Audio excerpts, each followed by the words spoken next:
advance the peace, prosperity, and right for our country and of those interests you have committed to our church. Amen.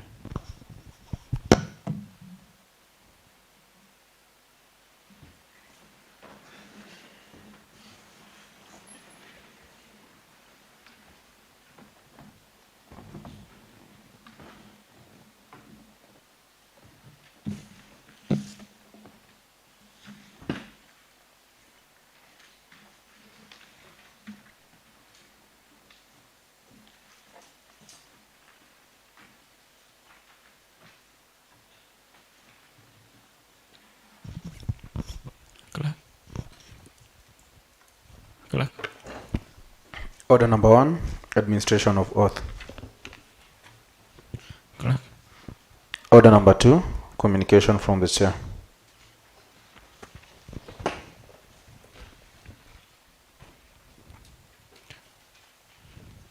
Good morning, honorable members, and welcome to this session after adjourning Sinadai. So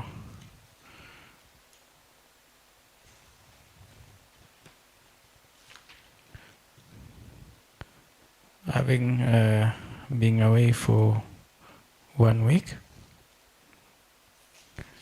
I want to state that understanding order number 1, that in all cases where matters are not expressly provided by these standing orders or by any orders of the county assembly, any procedural question shall be decided by the speaker. And that's why today, under standing order number 1, I have given a notice that this House resume its sittings and continue as scheduled. Thank you so much and welcome back. Thank you. Clerk. Order number 3, messages. Clerk. Order number 4, petitions. Clerk. Order number 5, papers. Clerk. Do you have any paper? Honorable Samuel Sawe.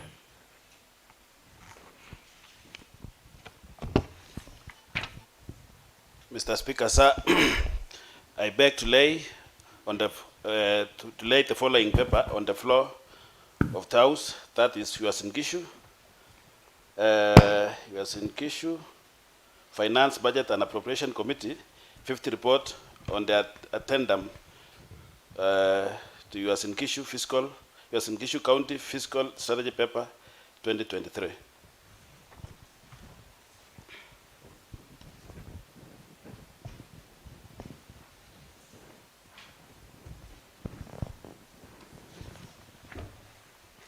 Clerk. Order number 6, notices of motion. Do you have any notice of motion? Honorable Majority or Honorable Samuel Sawe? Okay. Honorable Speaker, thank you. I beg to give notice of the following motion that that pursuant to Standing Order number 28.4 of the County Assembly, this County Assembly do adopt the altered calendar of the Third Assembly Second Session, Part 4 to Part 6. Thank you, Honorable Speaker.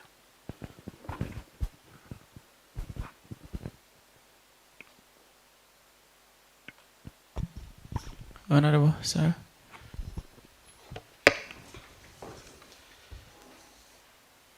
Mr. Speaker, sir, I wish to give notice of motion that this County Assembly do adopt the 5th report of the Committee on Finance, Budget and Appropriation on addendum to yours in issue County Fiscal Strategy Paper 2023, dated 20th June 2023, and doubled in this Honorable House today, 20th June 2020.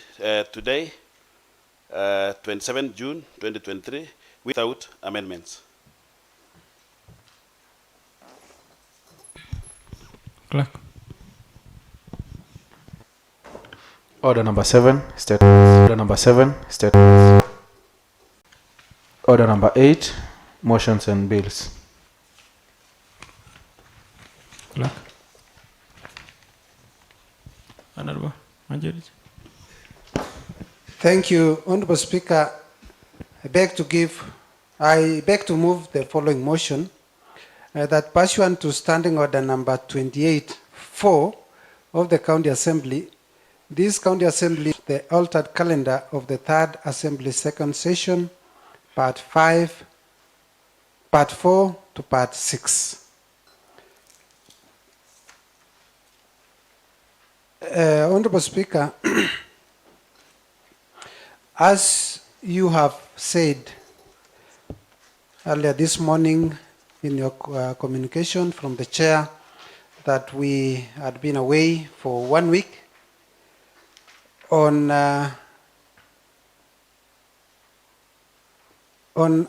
following an adjournment, approval of the adjournment by this House.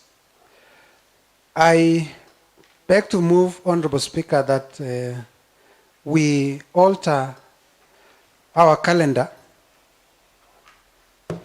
so that it reflects the programs that we have ahead of us. Honorable Speaker, this calendar is the regular sessions of the Assembly beginning June this year, today, 27th, up to the end of this year. And in fact, Honorable Speaker, this calendar goes up to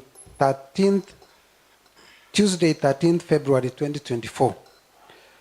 As we are aware, Honorable Speaker, this is House of Rules and Procedures. This is one of the rules and the manner in which we conduct the business in the House. As approved by this House earlier on in this session, Honorable Speaker, we approved that our normal sitting sessions will be on Tuesday morning and afternoon and Wednesday morning and afternoon. I wish to bring to the attention of the House, Honorable Speaker, that beginning today, the proposed altered calendar is beginning today, 27th June 2023, up to Wednesday, 9th August 2023, we will have our regular sessions.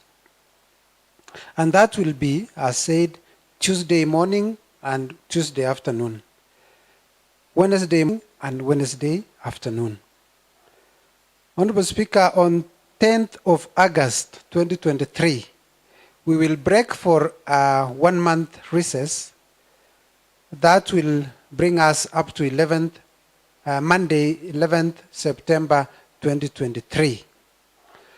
During that period, Honorable Speaker, we envisage to have a very serious engagement in this county where we expect to host all the 47 counties of Kenya, including the national government, in the devolution conference of 2023. As we are told, devolution conference comes biennially, which means it comes after every 2 years.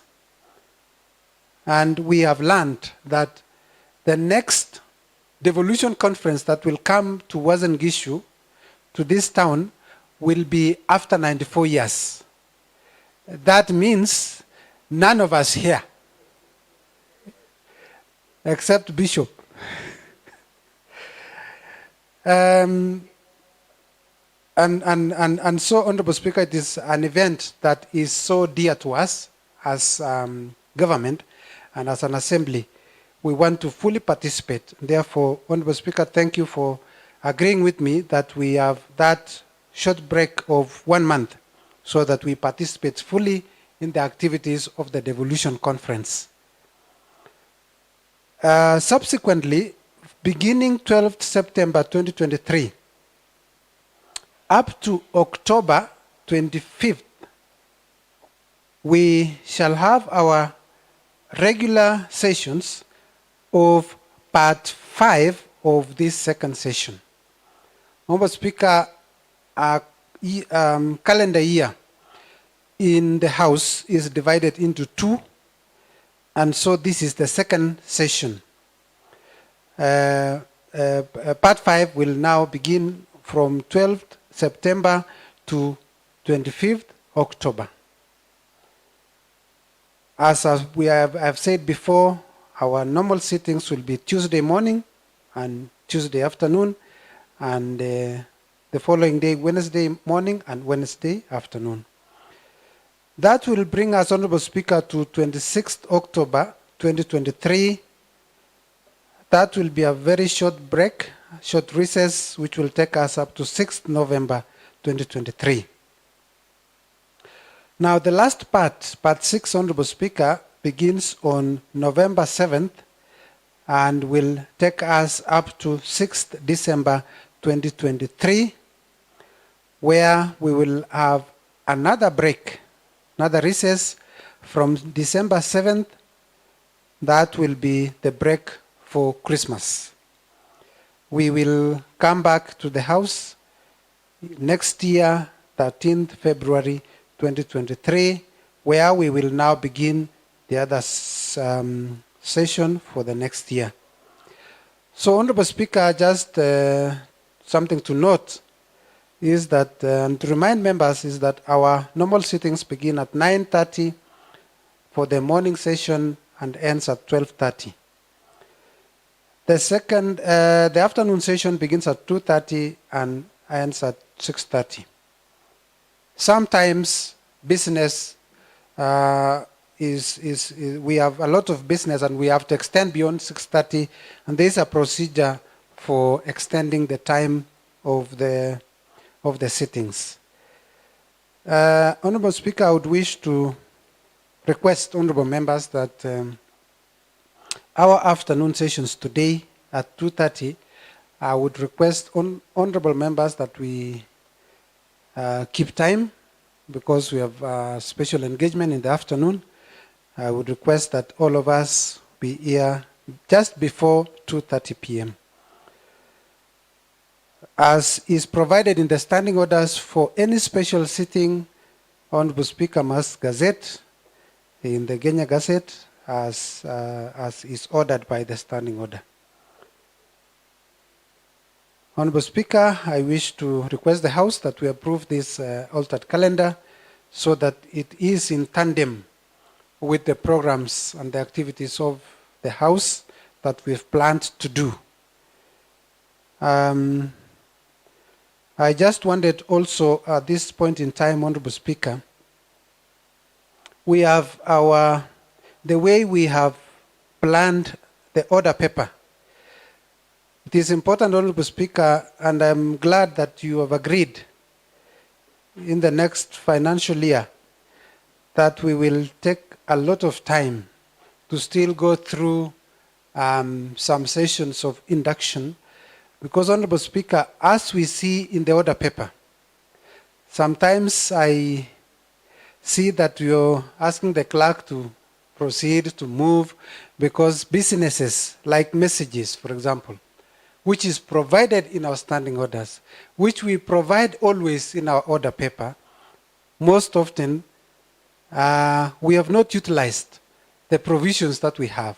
For example, messages, petitions, papers, statements, for example.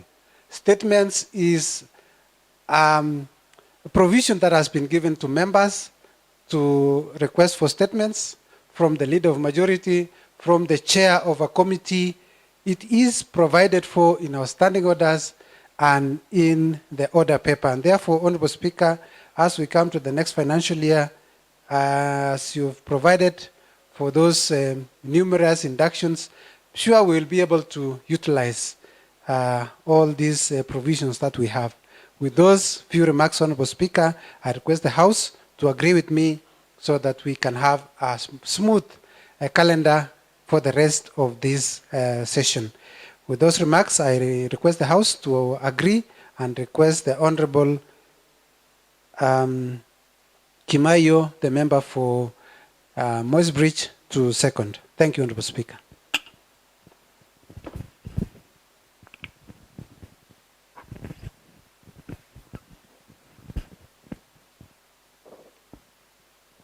Thank you, Mr. Speaker. I rise to second this motion of the altered calendar for the third assembly session, part 4 to part 6. Mr. Speaker, as the leader of majority, Honorable has spoken about,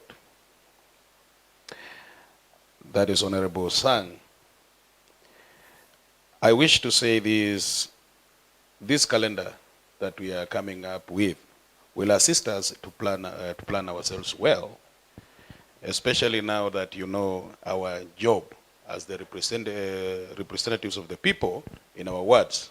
Our work is to oversight, legislate, and also do representation. And when we come up with this such a calendar, we are able to plan ourselves well when we are in our wards, listening and reaching and helping our people, and also working here in assembly and the jobs that we are required to do. Given that we now have a devolution conference coming here in Eldoret, Mr. Speaker, we are supposed to get involved in this. And I'm really happy the wisdom of the leadership that has come up with this, so that it gives us time to also be in the meetings, plan for that, make sure the devolution is successful. Now that it will come after maybe we are very old for some of us, and maybe some of us would have gone home. So we wish, because this is the very crucial part of it, and we really want to be part of it, to make it successful, and see what happens, because we will not see it in our lifetime. So when we come up with this calendar, it gives us, that humble time to plan ourselves well. So I beg to support. Thank you, Mr. Speaker. To second.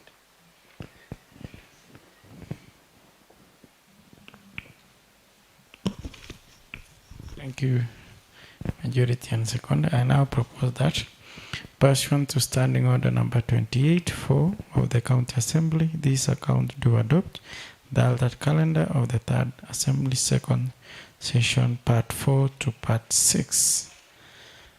Debate. Honorable Rende.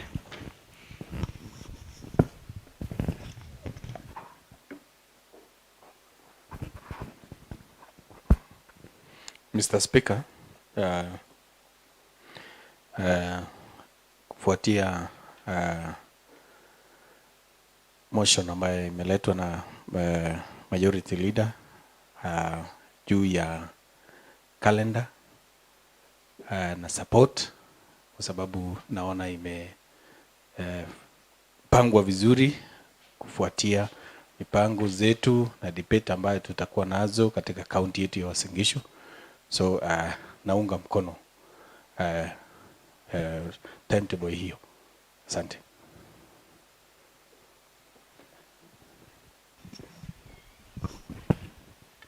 Honorable Sarah.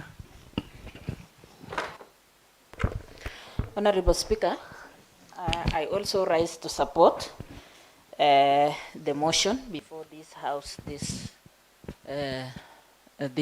this morning, so that we all agree. Honorable Speaker, this is a procedural House that we cannot work just the way we think, but we work according to the plans and procedures of this Honorable House. The calendar that has been amended here today, I want to commend the leader of government business for seeing it wise, because of the various events that are upcoming, and these are very touching events that need a lot of involvement with honorable members of this county assembly. What gives me most and happy about this amendment is that the upcoming, and it would have been a very good wish for all of us that by the 94 years that we are being taught about, that we might not be here for another devolution conference to come, there is nothing that is impossible with God. All things are all things are possible, and we would like that we participate fully in this, and the consideration of the leadership to see it wise that we have these short recesses or long recesses during this period is very important also, Honorable Speaker. Honorable Speaker, recently I saw also a memo that our CASA Games is also around the corner, and bearing in mind that this one has been a county of champions, and this county assembly have been the champion, so we would like also to have time that we may participate also in these games very well. It gives room also, honorable members, Speaker, that when we get time to go to recess and come back, we also get time to attend to our electorates and bring issues back here. The only thing that I wanted to remind the leader of majority on the issues of the standing orders, the way, the procedures of the House, the way it has been read, I would like that he finds out the number of statements that honorable members have raised in this House and the timelines of 2 weeks, leader of government business. So we expect that the coming back of us here today will also give you room to give us feedback so that we might, some questions that the representatives of the people in this House have asked could get answers to their back to their electorates. So, Honorable Speaker, this calendar is very much important to us, and I want to urge and rally all honorable members what we do agree with the proposed calendar for the remaining session so that we all work together and achieve the goals that that our people mandated us to come and transact in this House. I do support.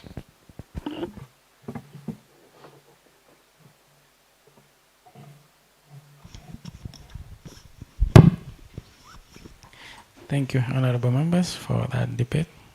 I will now put a question that, pursuant to standing order number 28.4 of the County Assembly, this County Assembly do adopt the altered calendar of the Third Assembly, second session, part 4 to part 6. As many of the opinions say aye. Aye. As many of the contrary opinions say nay. The ayes have it. Clerk.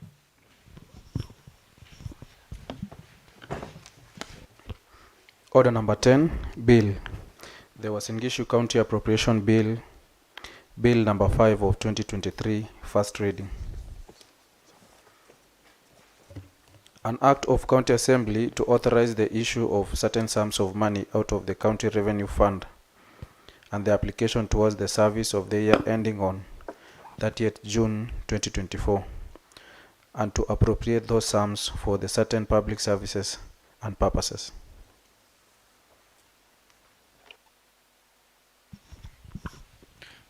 Clerk.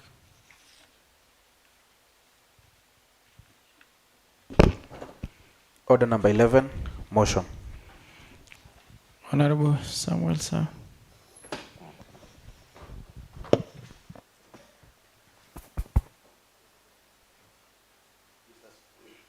Mr. Speaker, sir, and Honorable House, I beg to move the following motion.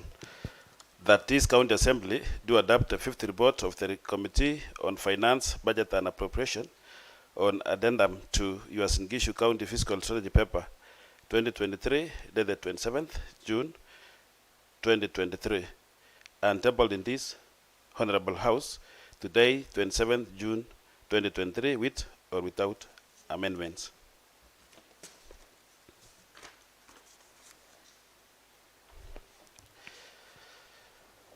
Madam Speaker and honorable members,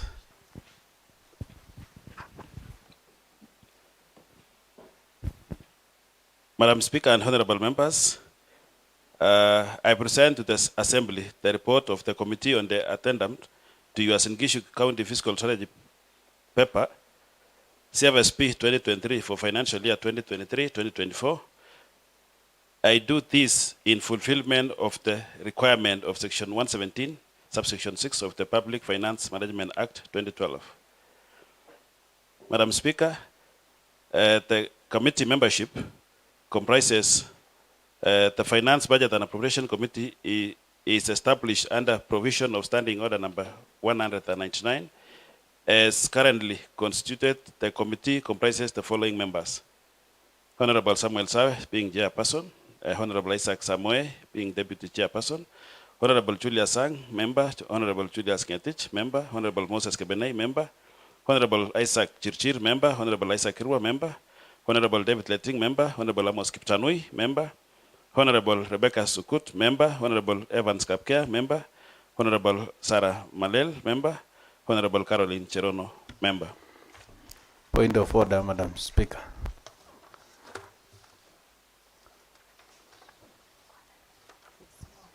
Sawe, you should know, Honorable Sawe, you should not be hearing to the member before I okay that member.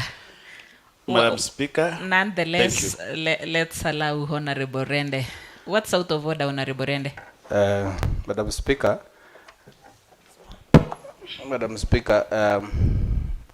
Chairman Budget has called Honorable Jonathan Ngetich, Julius Ngetich, and yet is Honorable Jonathan Ngetich. Note that one, Honorable Chair, and proceed. Thank you.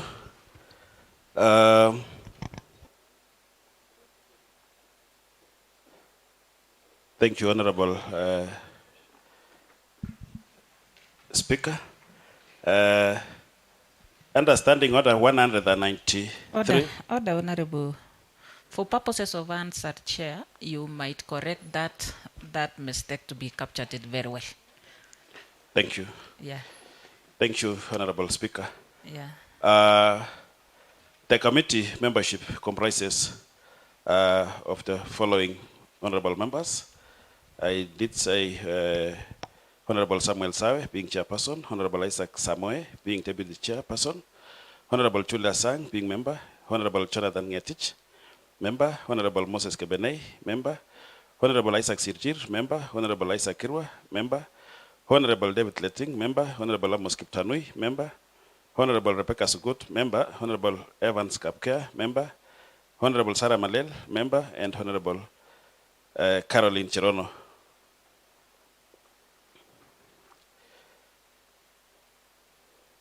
Madam Speaker, committee mandate understanding order number 199, subsection 3, outlines the roles of the Committee on Finance, Budget and Appropriation as follows. A, investigate, inquire into, and report on all matters related to coordination, control, and monitoring of the county budget. B, discuss and review the estimates and make recommendation to the House. C, examine the county fiscal strategy paper presented to the House. D, examine bills related to the county budget, including appropriation bills. E, evaluate tax estimates, economic and budgetary policies and programs with direct budget outlays. F, consider all matters related to economic policies, planning, projects and programs as proclaimed by the county executive through reports, papers, speeches made by the governor and those officers appointed by him, and all matters related in finance in the county government other than the specific documents dealing with issues of annual budget as specified in the Public Finance Management Act 2012. Madam Speaker, I acknowledge on behalf of the Committee on Budget and Appropriation, I wish to express sincere gratitude to the Office of the Speaker and the Office of the Clerk for guidance and necessary logistical support for this important exercise. I also wish to appreciate members of the committee for their commitment in ensuring that the process was successful. Finally, the committee is indebted to the County Assembly staff who offered invaluable technical support and service in successful compiling this report. Madam Speaker, it is now my pleasant duty and singular honor on behalf of the Budget and Appropriation Committee to table this report and recommend it for adoption by this Honorable House, Honorable Assembly. And I've pended my signature to own the report. And also all other honorable members who are members of the committee have appended their signatures. Madam Speaker, background to County Fiscal Strategy Paper, 2023 addendum. The addendum to the 2023 CFSP has been prepared pursuant to section 108 of the PM Act 2012, which requires the county government to seek the approval of the county assembly when it deviates from the financial objectives in the relevant county fiscal strategy paper. The emerging issues which necessitated this change are as follows. 1. Provision of an amount of 250 million for the development of an aggregated industrial park jointly with the national government. This causes an adjustment of 197,621,636 shillings to the CFSP ceilings. 2.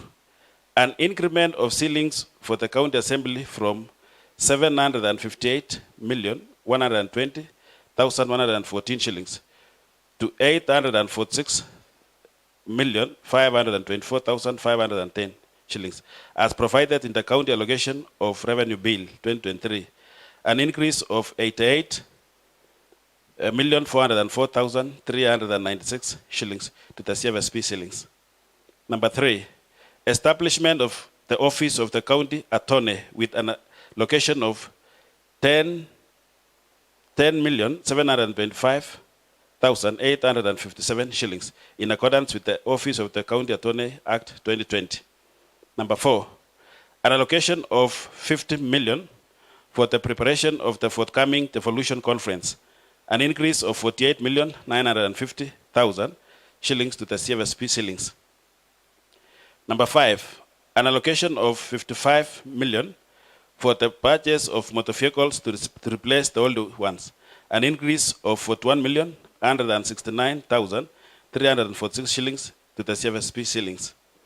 Number 6, an adjustment of 1,330,000 shillings to the Department of Environment, Energy, Climate Change, and Natural Resources.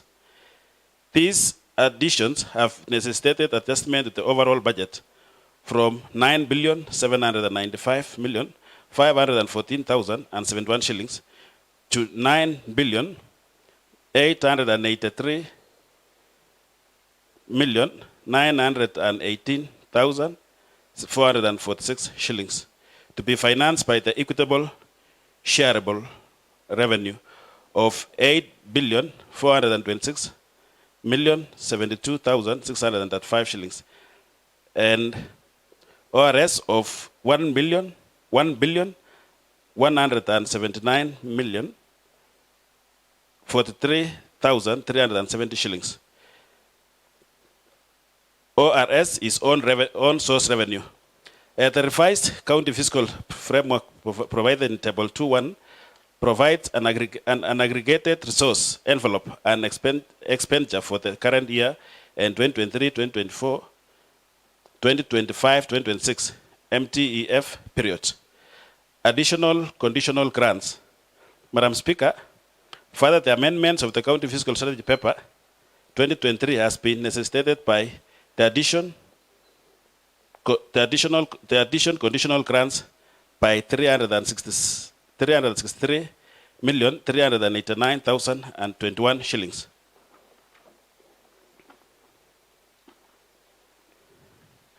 Madam Speaker, the table below, is table number 7.0. So of proposed county government fiscal projection, financial year 2023-2024, 2025-2026. These are the departmental fiscal projection for the financial year 2023-2024, 2025-2026, after considering both the addendum and the additional conditional grants as contained in the CARA Act 2023. Honorable members, on the table, Honorable Madam Speaker, the table shows total revenues and grants for financial year 2021, 2022, 2023, 2022, 2023, 2023, 2024, 2024, 2025, and 2025, 2026. Those are total revenue grants and spend balances, revenue totals, national grant transfers, local revenue, grant, and others. We also have recurrent, personnel emolument, operation and maintenance, PE, and development. Madam Speaker, on additional allocation, the county government of Uasin Gishu received additional resources of 363,389,021 shillings allocated from the national government share of revenue in the form of loans and grants from development partners as follows. Madam Speaker and honorable members, as you can see on the table, is provided a World Bank IDA, World Bank credit, 250 million.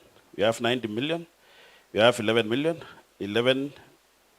million 550 from Sweden, from Danida. World Bank Kenya Informal Settlement Improvement Project KISIP, 173,698,769 shillings. We also have Livestock Value Chain Support Project, 99,830,280. We also have an conditional allocation of 20% share of mineral royalties of 5,090,269 shillings. Madam Speaker, under county departmental ceiling, below is the proposed county departmental ceilings. And we have 14 departments, 26 departments. 26 departments, and in every department, they've shown their CFSP, all their new ceilings. For Department of Roads, Transport, Public Works, and Energy, Urban Development, Lands and Fiscal Planning, Water, Irrigation and Sanitation, Environment and Climate Change, Clinical Services, Promotive and Preventive Health, Agriculture and Agribusiness, County Assembly, Governor, Finance, Economic Planning, Public Service Management, Devolution and Public Administration.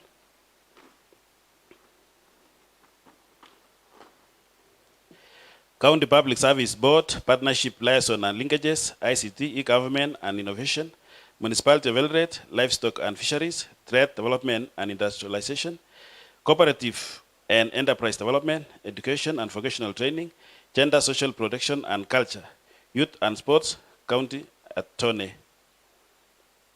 Madam Speaker, under resource envelope, below is the table showing how the above will be financed. And Madam Speaker and honorable members, under own source of revenue, equitable share, own source of revenue, we have 1,179,043,370 shillings. Equitable share, 8,068,538,318. Under grants, we have 642,191,483 shillings. We also have fund from World Bank Credit National Agricultural Value Chain Development Project, NAFCDB. We also have World Bank Kenya Climate Smart Agriculture Project, KISAP. We also have FLOCA program. We also have CCIS program. We also have Danita CRAN, Primary Health Care in Default Context, PHCDC. We also have Student Agricultural Sector Development Support Program, SDSP2. And we also have World Bank Kenya Informal Settlement Improvement Project, KISIP2. We also have Livestock Value Chain Support Project, and an unconditional allocation of 20 share of mineral royalties, totaling to 10,247,307,488 shillings. Madam Speaker,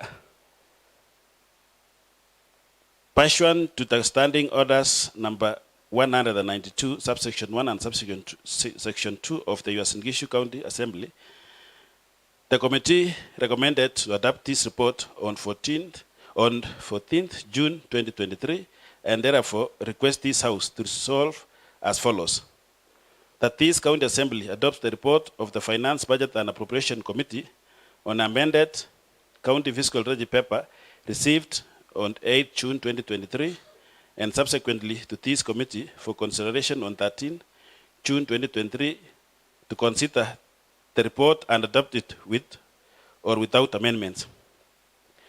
The recommended expenditure framework herein be used to the basis for the preparation of the budget,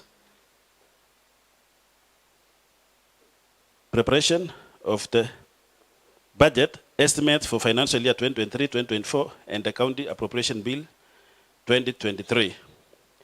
In conclusion, Madam Speaker, the 2023 CFSP addendum specifies the intervention taken to bring on board emerging issues that have necessitated the changes to the approved 2023 CFSP. Further, the county is expected to reap much economic gains from the programs that include the joint investment on an aggregated industrial park and hosting of the devolution conference, among others. Madam Speaker, the document I've just gone through, in summary, means that we had passed the CFSP, we had approved. This is the addendum because of the 3 or 4 items from the national government, the industrial park and EBZ.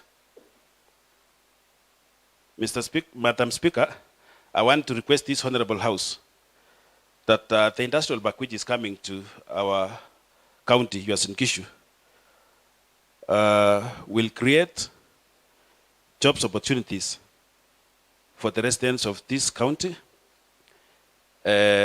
The youth will get jobs under EPZ and industrial park. So I want to request this House to approve this motion. And on this, I want to call upon Honorable Amos Kiptanui to second. Thank you. Honorable Amos Kiptanui. Thank you, Madam Speaker, for giving me an opportunity also to make my observation in relation to the report before us, whereby I am a member of the Committee of Budget and Appropriation Committee.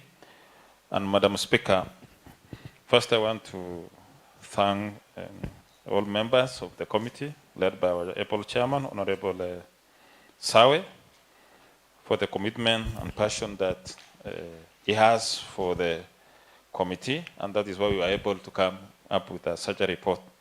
Madam Speaker, I just want to add on what Honorable Chair has mentioned was the reason why we were caused to amend our CFSP as it is allowed under BFM Act, Section 108, that CFSP can be amended if government financial objectives are varied. And in this case, Madam Speaker, there are some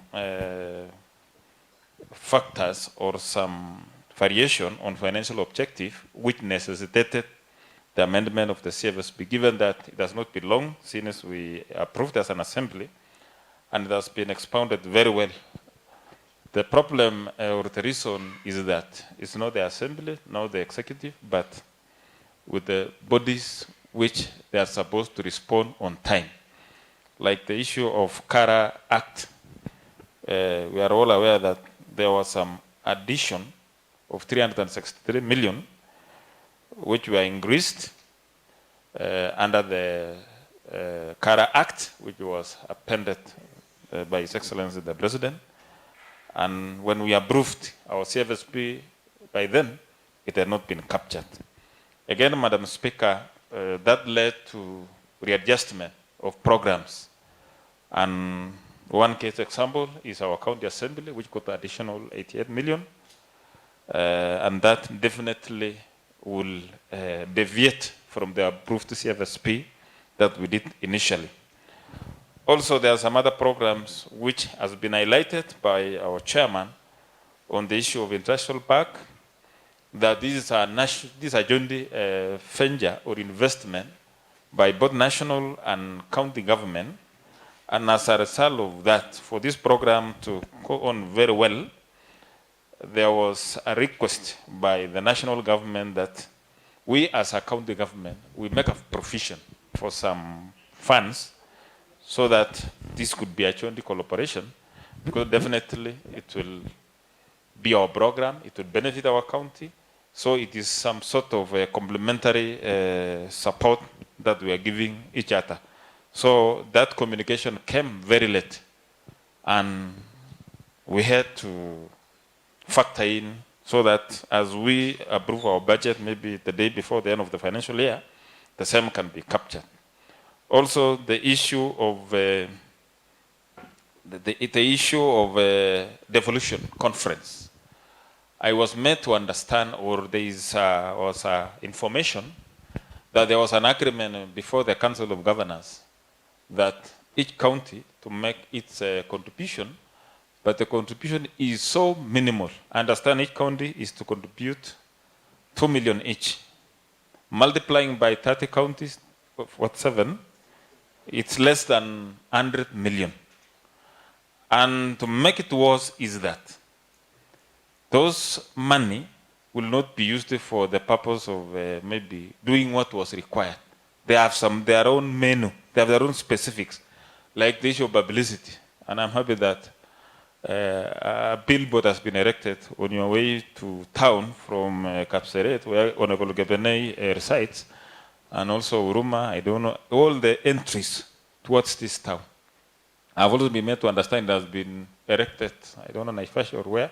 So they have their own specific areas of expenditure. Now, being the Osti County and the Royal County, of course, Honorable Chair, is that we have a responsibility to do 1 or 2 programs to make the environment good for doing the conference. And so that one, no one else will fund, national government will not fund, given this is a devolution. And this is the responsibility of the devolved units to take care of that. So we had no option but to factor some amount, which it has been indicated there, an allocation of 50 million. And it's an increase of, we had provided 9 million. But now, when the reality came out, then we had to factor in. And it has a detailed expenditure of each and every program. We inquire that as a committee, and we want to assure members of this assembly that we have the proposed itemized programs, and it will be our responsibility to oversight the same and ensure that there is prudence in management of the same. So, Madam Speaker, given that my chair had given an elaborate information about the same, I stand to second. Thank you. Thank you, Honorable. Members that have moved and proposed, I now put the question that this County Assembly do adopt the 5th report of the Committee on Finance, Budget and Appropriation on addendum to Wazingishu County Fiscal Strategy Paper 2023, dated 20th June 2023, and tabled in this Honorable House today, 20th June 2023, with or without amendments. I propose the question. Ensuing debate, Honorable Members. Honorable Kebene, Member representing Kapseret, Simat. Thank you, Madam Speaker. I totally support what the Chair of Budget has brought in this House, the motion, putting into consideration at this time and point in our country, we do have a lot of challenges, especially for our youth. And when you look at the motion that, and the documents that we have, the document that have been tabled here, you can see we have some allocation for around 250 million for the development of aggregated industrial park, jointly with the national government. My projection is when this money has been spent, because we're going to get some equal amount from the national government, our youth, especially those who have cleared colleges and high school who are still at home, will get employment. And from what I've done research, probably this money is going to be used, and the number of our youth who are going to be employed is not less than 1,500. 1,500 at one go in this county, that's a very big number, and probably all of them will help this house when they get money to reduce the burden of bursaries. The number of bursary allocation will go to, because each family will have a breadwinner from the 1,500 employed, over 1,500 youths who are going to be employed. I believe also the money will go and help their relatives at home, especially those in school, and our share that we are going to use for bursary will at least capture a wider area, because no student will be sent home. A few students will be sent home compared to the ones that have been sent home today or in a few months that has passed, because an extra income in a family also helps the county. Also, the other thing is the issue of devolution conference. It is a privilege for our county at this point to have the devolution conference, I think, which is the 10th or thereabout that has happened in this country, putting into consideration the 47 counties that we have in this country. So probably at this point, when the devolution conference come here, and we expect other 46 counties to come and visit the county of Uasin Gishu, the 50 million is a drop in the ocean, considering the money that will be brought by the over 10,000 visitors who are coming to this county.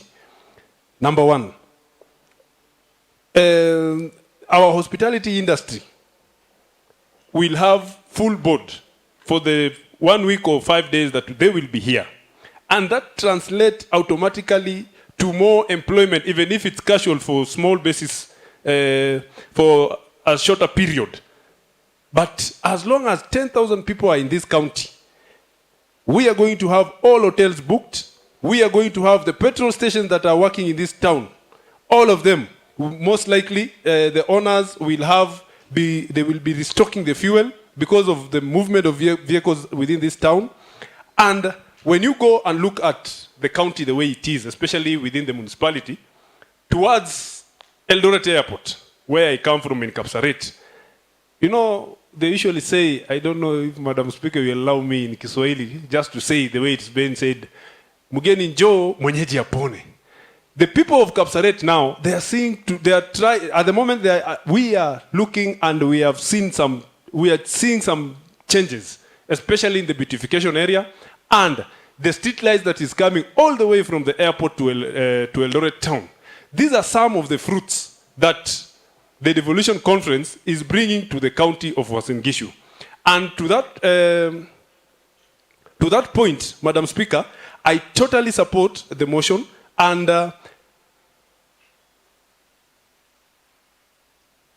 I totally support the motion, Madam Speaker, sir. Thank you. Oh, Madam Speaker, thank you.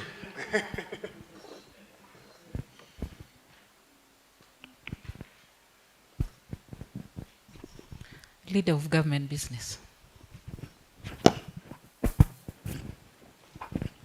Thank you, Honorable Madam Speaker, for the opportunity to also make my observations over this revised CFSP ceilings for the county government of Uasin Gishu. Madam Speaker, for a start, I totally agree with the Honorable Chair over the proposed ceilings as he has elaborated together with the seconder on the rationale, the reason why it has necessitated us to revise the CFSP. Under normal circumstances, Madam Speaker, CFSP is a binding document that should not be altered. Therefore, this morning, the Honorable Chair is asking the House to approve these revised CFSP ceilings. Madam Speaker, as they have said, we have special programs coming to our city, our county, which means that we have to provide resources. And how do we provide resources? We have to follow the law. Under the PFM Act, it provides that for us to appropriate monies under the budget, it must start with the CFSP ceilings. Therefore, Madam Speaker, I totally agree. And I want to observe that, Madam Speaker, under this CFSP proposal, we are within the law, because I have observed, Madam Speaker, that in these proposed ceilings, our percentage of the total budget for development is at 31.08%. And therefore, we are within the law. We have really kept and we have strictly followed what the PFM Act provides. Because the PFM Act provides that we have to have 30% of the total budget going to development. Therefore, we are within the law. I want to commend the committee through the able chair and the Honorable House for making sure that we do our duty in order to oversight even the process of budget making. One other observation that that has really encouraged me, Madam Speaker, is on the issue of financing these budgets. Honorable Chair has told us that he has a budget of 10 billion. How do we finance this? Madam Speaker, I'm really encouraged that we will have grants of up to 642 million. Madam Speaker, in my mind, this tells us that this county is already developing confidence in the donor community, in the development partners, in people of goodwill to support the programs of this county. And therefore, this really encourages me. Some counties rarely receive grants from development partners, from well-wishers. This is really encouraging. But we must caution. Honorable Madam Speaker, for development partners and well-wishers to give grants to public entities, they must have that confidence that money will be used prudently, that resources will not be wasted. Therefore, it is for us as a government, especially this House, to make sure that we keep an eye on the way the executive and the government spends the resources.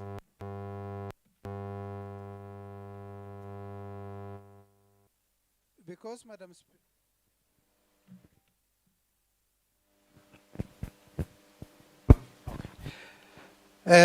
so I was saying, Madam Speaker, that it is important for us to keep an eye on how the monies will be spent, because subsequently, in the subsequent financial years, it will depend upon the way we use those resources so that the development partners can continue giving us more resources. Therefore, I support. I want to request the House that we adopt this revised CFSP so that the government can go ahead and discharge duties as has been said. I only observed also, Madam Speaker, that we have an item on allocation of 55 million for the purchase of motor vehicles. I was conversing with my colleague here, and this is just but a proposed ceiling for the CFSP. It's not a budget, because during the negotiations for the budget for this year, we had indicated that the purchase of motor vehicles should not be put as a real priority at this point in time, but because it's just a proposal of the CFSP ceilings, once the government gets resources, they will not be disallowed from purchasing those motor vehicles. And therefore, I support and I wish to request the House and thank the committee that this has come at the right time. Thank you, Madam Speaker. Honorable members, there being no more contribution on the same, I now put the question that this County Assembly do adopt the 5th report of the Committee on Finance, Budget and Appropriation on addendum to Wazingishu County Fiscal Strategy Paper 2023, dated 20th June 2023, and table in this Honorable House today, 20th June 2023, without amendments. As many of the similar opinions say aye. Aye. As many of the contrary opinions say nay. The ayes have it, honorable members. Honorable members, there being no any other business in the order paper for this morning, this House do adjourn its sittings until 2:30 p.m. in the afternoon.